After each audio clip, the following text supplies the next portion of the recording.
एक बार भगवान शिव और देवी पार्वती घूमते हुए काशी चले गए। वहाँ भगवान शिव अपना मुंह पूर्व दिशा की ओर करके बैठे थे। तभी पीछे से देवी पार्वती वहाँ आती हैं और अपने हाथों से भगवान शिव के नेत्रों को बंद कर देती हैं। उनके ऐसा करने से समस्त जगत में अंधकार छा जाता है। जगत को बचाने के लिए भगवान शिव अपनी तीसरी आंख खोल देते हैं। उनकी तीसरी आंख खुलने पर जगत में फिर से रोशनी हो जाती है। भगवान शिव की तीसरी आंख जगत को तो अंधकार से बचा लेती है, परंतु उस तीसरी आंख की रोशनी से जो ताप उत्पन्न हुआ, उससे निकली पसीने की बूंदों से एक अंधे बालक का जन्म हुआ। उस बालक का मुख बहुत बड़ा और भयानक था। बालक को देखकर देवी पार्वती घबरा गई। प्रभु, ये बालक कौन है? ये कहाँ से उत्पन्न हुआ?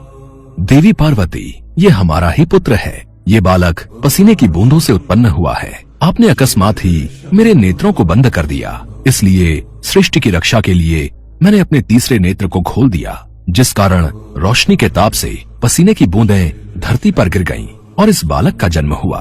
अंधकार में पैदा होने के कारण ये बालक अंधक नाम से जाना जाएगा। कुछ समय बाद हिरण्याक्ष नाम के असुर ने पुत्र पाने के लिए भगवान शिव की घोर तपस्या की। शिव जी उसकी तपस्या से प्रसन्न होकर उसके समक्ष प्रकट हुए और उससे वरदान मांगने के लिए कहा। तब हिरण्याक्ष बोला, भगवान, मुझे एक पुत्र की कामना है, कृपया मुझे पुत्र प्राप्ति का वरदान दें। हे हिरण्याक्ष, तुम्हारे भाग्य में संतान सुख नहीं है, पर मैं तुम्हें अपने अंश से जन्मे हुए पुत्र अंधक को वरदान के रूप में तुम्हें देता हूँ। आगे चलकर तुम्हारा ये पुत्र महापराक्रमी और महाबलशाली होगा। हे शिव शंकर, आपके अंश से जन्मे पुत्र को पाकर मैं धन्य हो गया। ये कहकर भगवान शिव ने अंधक को हिरण्याक्ष के हाथों में दे दिया। हिरण्याक्ष अंधक को लेकर खुशी खुशी अपने राज्य लौट गया। तभी देवासुर संग्राम छिड़ गया और भगवान विष्णु द्वारा हिरण्याक्ष मारा गया। हिरण्याक्ष का बड़ा भाई हिरण्यकशिपु छिपकर भाग निकला। हिरण्याक्ष के मरने के बाद राजमहल में अंधक की उपेक्षा होने लगी। उसके अन्य चचेरे भाई और संगी साथी उसे चिढ़ाने लगे। इससे अंधक दुखी रहने लगा। एक दिन उनके व्यवहार से तंग आकर वो तपस्या करने निकल पड़ा और एक निर्जन वन में पहुंचकर ब्रह्मा जी की साधना में लीन हो गया। तप करते हुए उसे कई वर्ष बीत गए।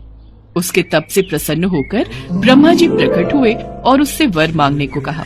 हे पुत्र, मैं तुम्हारी तपस्या से प्रसन्न हूँ, मांगो, तुम्हें क्या वरदान चाहिए? हे ब्रह्मदेव, मुझे ऐसा वर दीजिए कि मेरा अपमान करने वाले मेरे सभी भाई मेरी दास्ता करें, मेरे दिव्य नेत्र हो जाएं और मेरी किसी के द्वारा मृत्यु न हो।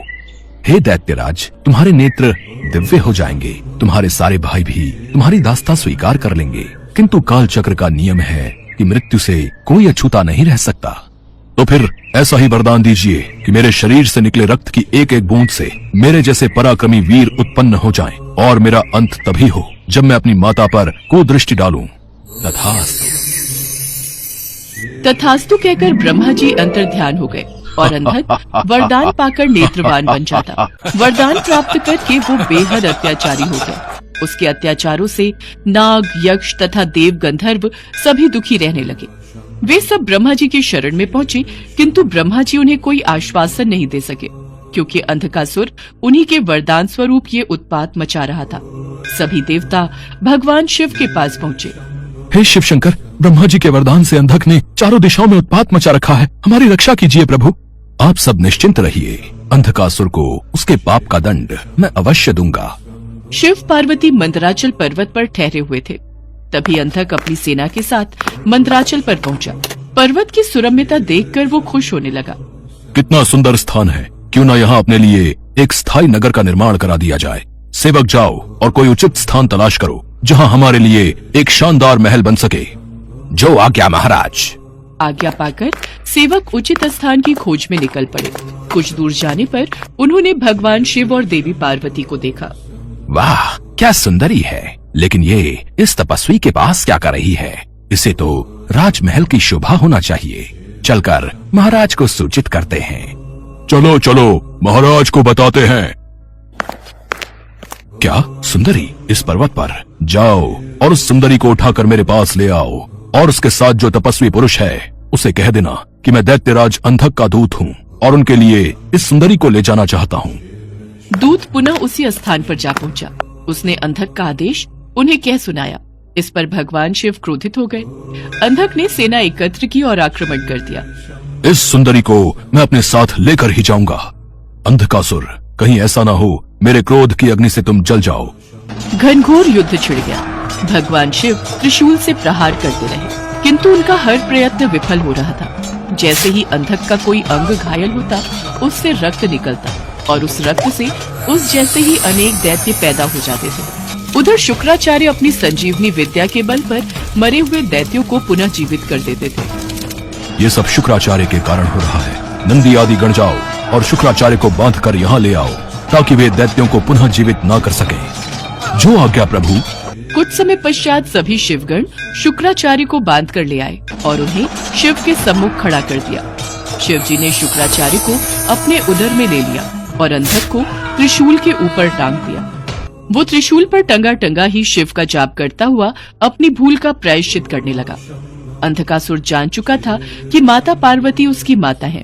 भगवान, मुझे क्षमा करें, मुझसे बहुत बड़ा अपराध हो गया था। मैंने माता पार्वती पर कुदृष्टि डाली। माते, मुझे क्षमा कर दीजिए। अब से मैं आपकी सेवा में रहूंगा और कभी भी अपने अंदर दैत्य भाव को जागृत न होने दूंगा, न ही देव विरोधी कार्य करूंगा। प्रभु, मैं चाहता हूँ कि मुझे दिव्य दृष्टि प्राप्त हो जाए। आज से मैं हर समय आपकी सेवा में दास की तरह उपस्थित रहूं। मेरे समस्त विकार धुल जाएं। प्रभु, अंधक को क्षमा कर दीजिए, क्योंकि जब ये उत्पन्न हुआ था उस समय अंधकार था। उसी अंधकार की भांति इसका मन भी अंधकारवश ऐसा हो गया।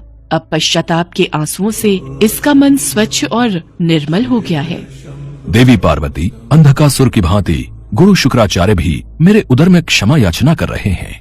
हे शिव शंकर, हे भोलेनाथ, मेरा अपराध क्षमा कीजिए। मुझे अपने उदर से बाहर निकालिए प्रभु, मुझे क्षमा कीजिए।